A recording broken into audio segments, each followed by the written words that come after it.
आएगी, क्योंकि अब ज्यादा से ज्यादा किसान इस कृषि कानून को लेकर इस आंदोलन में जुट रहे हैं और अब तीनों कृषि कानूनों को खारिज करने के लिए लगातार आवाज उठा रहे हैं। विपक्ष भी कहीं ना कहीं अपनी रोटियां सेकता हुआ नजर आ रहा है, क्योंकि विपक्ष को लगता है कि ये सही मुद्दा है और अगर देखा जाए तो लगातार विपक्ष भी कृषि कानून के साथ खड़ा होकर अपनी आवाज को सुर ब सुर मिलाता हुआ कृषि कानून को खारिज कर रहा है। तो किसान आंदोलन को लेकर आपको बता दें कि 85वें दिन चल रहा है, यानी 2 महीने से ज्यादा हो चुके हैं लगातार। अब आगे बात करें तो लगभग 3 महीने होने को आने वाले हैं। ऐसे में किसान अपनी बातों को लेकर डटा हुआ है।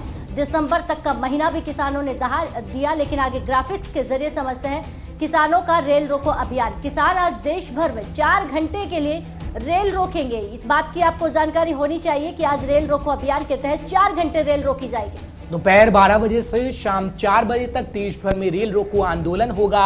और आपको यह भी जानकारी दे दें कि रेलवे ने पंजाब, हरियाणा, यूपी और बंगाल में फोर्सेस को बढ़ा दिया है, यानी आरपीएफ की तैनाती अतिरिक्त कर दी गई है, जिससे कहीं ना कहीं सुरक्षा के खासे इंतजाम रहे।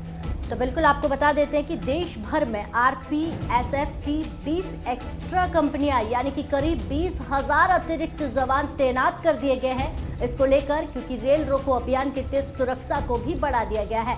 इनमें से ज्यादातर पंजाब, हरियाणा, उत्तर प्रदेश और पश्चिम बंगाल में तैनात किया गया है। आपको ये भी जानकारी देते हैं सुरक्षा सबसे ज्यादा कहां पर बढ़ाई गई है।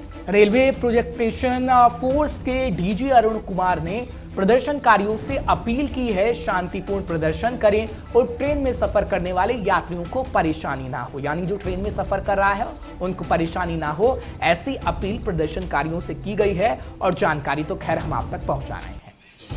बिल्कुल, तो इस पर ज्यादा जानकारी के लिए नवदीप छाबड़ा हमारे साथ जुड़ गए हैं। सीधा नवदीप छाबड़ा से सवाल करते हैं, क्योंकि लगातार अगर बात करें नवदीप छाबड़ा, 50वें दिन में ये कृषि कानून और यूं कहें कृषि कानून को लेकर किसानों का आंदोलन आगे बढ़ रहा है। आज रेल रोको अभियान है, 18 फरवरी है, इसको लेकर क्या कुछ सुरक्षा कर्मियों की तैयारियां और किसानों की तैयारियां हैं?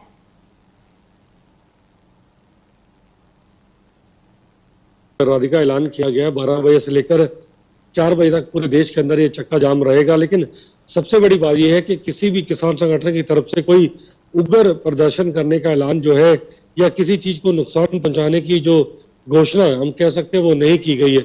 यही कारण है, चाहे वो पंजाब हो, चाहे वो हरियाणा हो, राजस्थान हो, उत्तर प्रदेश हो, किसी भी जगह पर जो भी आंदोलन होगा वो पूरी तरीके से शांतमय तरीके से होगा।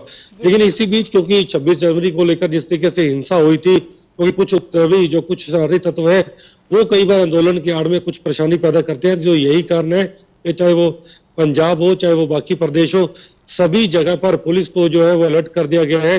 पुलिस की जो अतिरिक्त वहां पर जो बल की तैनाती जो है हर रेलवे ट्रैक पर की जा रही है, ताकि किसी भी तरीके से रेलवे की संपत्ति को नुकसान नहीं पहुंचाया जाए। मैं अगर पंजाब की बात करूं राधिका, तो यहाँ पर भी जो अलग अलग किसान संगठन है उनकी कल भी अलग अलग जिलों के अंदर बैठक हुई थी और उस बैठक के दौरान ये फैसला किया गया था कि अलग अलग गांवों से जो किसान है वो अलग अलग रेलवे ट्रैक पर, जो भी उनके पास रेलवे ट्रैक है वहां पर पहुंचेंगे और 12 बजे से लेकर 4 बजे तक शांतमय तरीके से ये चक्का जाम जो है वो किया जाएगा। दूसरी बात यह है कि कल देर शाम को, क्योंकि कल निकाय चुनाव के पंजाब के अंदर नतीजे सामने आए थे और पंजाब कांग्रेस को जो इसमें सबसे बड़ी जीत मिली है, उसके बाद पंजाब के जो मुख्यमंत्री थे राधिका, वो भी देर शाम को अचानक जो थे वो अपने घर से बाहर निकले थे और चंडीगढ़ के अंदर जो लोग प्रदर्शन करते हैं देर शाम को किसानों के फेवर में, उनका वो समर्थन करते हुए या उनके साथ वो हाथ मिलाते हुए नजर आए थे। और इस दौरान मुख्यमंत्री ने कई लोगों के साथ फोटो खिंचवाई, उनसे हाथ मिलाया और एक बार फिर सीधे तौर पर किसान आंदोलन का पक्ष लेते हुए उन्होंने ये कहा कि हम पूरी तरीके से किसानों के साथ हैं। यानी कि आज भी साफ है कि इस आंदोलन को पंजाब सरकार का पूरी तरीके से